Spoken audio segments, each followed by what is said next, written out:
All right, let's talk about one of the most challenging skills in medicine. Putting a stethoscope on someone's chest and actually understanding the story their heart is trying to tell you. Today, we're going to cut through all that confusion. We're going to give you a simple, step-by-step guide to decoding heart sounds. Does this feel familiar? The pressure is on, the stethoscope is in your ears, and your brain is just racing with questions. It's a feeling we've all had. But trust me, by the end of this, you'll have a clear framework to cut right through that noise. So here's our roadmap. We're going to start with the absolute basics, really nail down that normal lub-dub. Then I'm going to give you a super powerful algorithm for decoding any murmur. We'll even test it out on the big 6 high-yield murmurs, see how we can use maneuvers to be sure of our diagnosis, and then wrap up with some tools to make it all stick. Okay, let's dive right in. The most important thing to get your head around is this. Every single sound you hear, whether it's normal or totally weird, can be mapped perfectly onto the cardiac cycle. You have to think of this cycle as our timeline, our fundamental map. So here's that timeline. The whole thing kicks off with S1. The space right after it, that's systole, when the ventricles are squeezing and ejecting blood. Then you get S2, which starts diastole. That's the relaxing and filling phase. And those two windows, systole and diastole, that's exactly where we're going to hunt for murmurs. Let's build on that. Look, before you can spot anything abnormal, you have to be an absolute expert on what's normal. That means really, truly understanding S1 and S2, that classic lub-dub that is our baseline. Okay, S1 is the lub. That's the sound of the mitral and tricuspid valves slamming shut. It tells you systole has just begun, and you'll hear it loudest down at the apex of the heart. S2 is the dub. That's the other set of doors, the aortic and pulmonic valves closing. It signals the start of diastole, and it's best heard up at the base. Now that S2 sound isn't always just one single clean dub. Something really interesting happens when a person takes a deep breath in. All that extra air in the lungs brings more blood back to the right side of the heart. This means the right ventricle needs just a tiny bit more time to push all that extra blood out, which makes the pulmonic valve close just a fraction of a second later. And that little delay? That's what we call a normal physiologic split.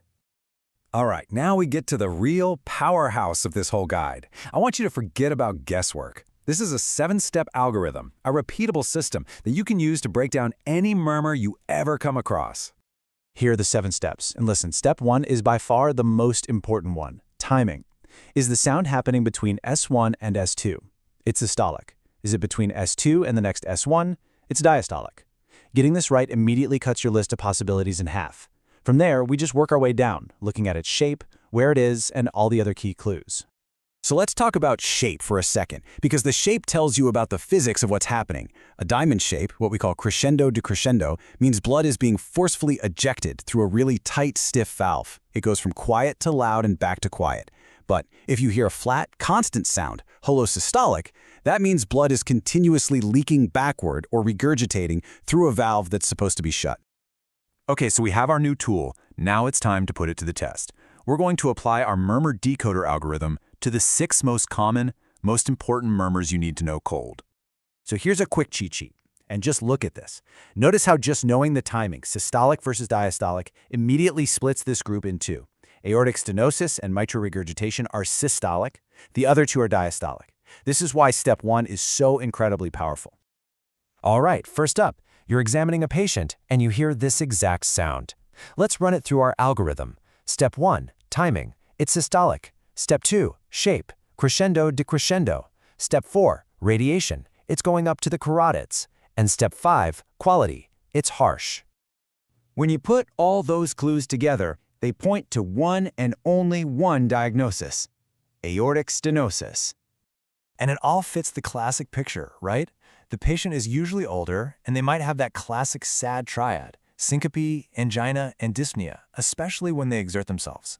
And a key finding when you check their pulse? It's weak and delayed, which makes perfect sense because blood is literally struggling to get through that tight aortic valve. Okay, ready for another one? This time, you hear a blowing holosystolic murmur radiating to the axilla. Let's break it down with the algorithm again. Timing, holosystolic, meaning it lasts through the entirety of systole. Radiation, out to the axilla. Quality, it's a blowing sound. That pattern is the absolute unmistakable signature of mitral regurgitation. With MR, you're listening down at the apex. Now, here is a fantastic diagnostic trick, the hand grip maneuver. You have the patient clench their fists really tight. This increases the pressure in their arteries, the afterload, which makes it harder for the heart to pump blood forward. So what happens? Even more blood is forced to leak backward through that faulty mitral valve, making the murmur louder. You know, this whole idea of using maneuvers is so incredibly powerful. It really deserves its own section. By changing how blood is flowing through the heart, we can actually make murmurs get louder or softer, and that helps us differentiate between them and really lock in our diagnosis. So here's the general rule. When you do something to decrease preload, which is the amount of blood returning to the heart, like a Valsalva maneuver, or simply standing up, there's less blood flowing across the valves. This makes most murmurs get softer. And the opposite is true. When you increase preload by squatting or raising the legs, most murmurs get louder. More blood, more sound. But, and this is a really big but, there are two critical, high-yield exceptions to this rule: hypertrophic cardiomyopathy, HOCM, and mitral valve prolapse. These two are special. They get louder when there is less blood in the heart. It's totally counterintuitive, but when the ventricle is less full, the obstruction in HOCM actually gets worse, and the floppy valve in MVP can prolapse more easily. This is an absolutely vital diagnostic clue. We have covered a ton of ground, so let's just take a second and consolidate all of this with a couple of handy mnemonics to help you lock these concepts in for good. So you need a quick way to remember the main systolic murmurs? Just think MRASTRAD-PSVSD.